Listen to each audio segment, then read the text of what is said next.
కనుక ఈ survey number ప్రకారంగా కనుక ఒకసారి చూసినట్లయితే అక్కడ ఉన్నటువంటి పరిస్థితుల్లో ఈ రింగులు ఎందుకు తిరగాల్సి వచ్చింది అని అంటే దాదాపుగా ఆ రింగులో ఉన్నటువంటి ఎక్కువ శాతం బడా నేతలు, రాజకీయ నేతలు, అదేవిధంగా ఉన్నతాధికారుల యొక్క భూములే ఆ పక్క పక్కన ఉన్నాయి.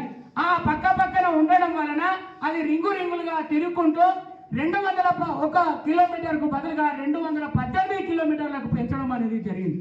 దీని వలన చూడండి, బడా నేతలు భూములు పోతాయనే వాళ్ళ భూములను, వాళ్ళ ఆస్తులను రక్షించుకోవడం కోసమే చిన్న సన్నకారు రైతుల యొక్క చిన్న భూములు సార్, అర ఎకరం, ఎకరా, 2 ఎకరాలు, 3 ఎకరాలు, ఇంతకంటే మా అయితే 4 ఎకరాలు ఉంటుంది సార్. అంతకంటే ఎక్కువ భూస్వాములు కలిగినటువంటి వాళ్ళు ఎవరు కూడా లేనేలేదు.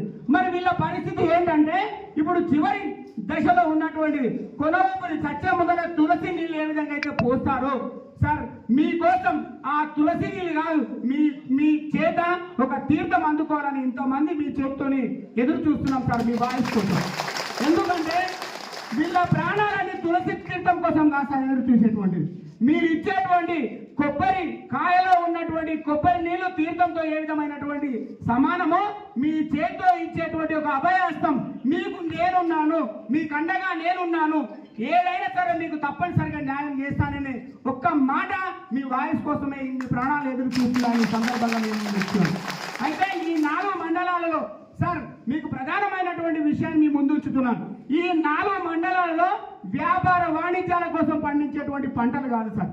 ఇక్కడ ఉన్నటువంటి రాష్ట్ర ప్రజలు, అంతర్రాష్ట్ర ప్రజలు కూడా ఇక్కడ పండినటువంటి పంటలని, ఆ ఆహార ధాన్యాలు అన్నీ కూడా, అది వరి కావచ్చు, గోధుమలు కావచ్చు, జొన్నలు కావచ్చు, ఇవన్నీ కూడా, అదే విధంగా కూరగాయలు, ప్రధానంగా కూరగాయలు, సంవత్సరానికి 3 పంటలు పండేటువంటి ఈ భూమిలో సంవత్సరానికి 3 సార్లు పంటలు పండించి ఇక్కడ నుండి హైదరాబాద్ లో ఉన్నటువంటి ప్రతి వ్యక్తికి కూడా తినడానికి ఆహార పంటని, కూరగాయలు అందించేటువంటి ఒక రైతులు సార్ వీళ్ళందరూ కూడా.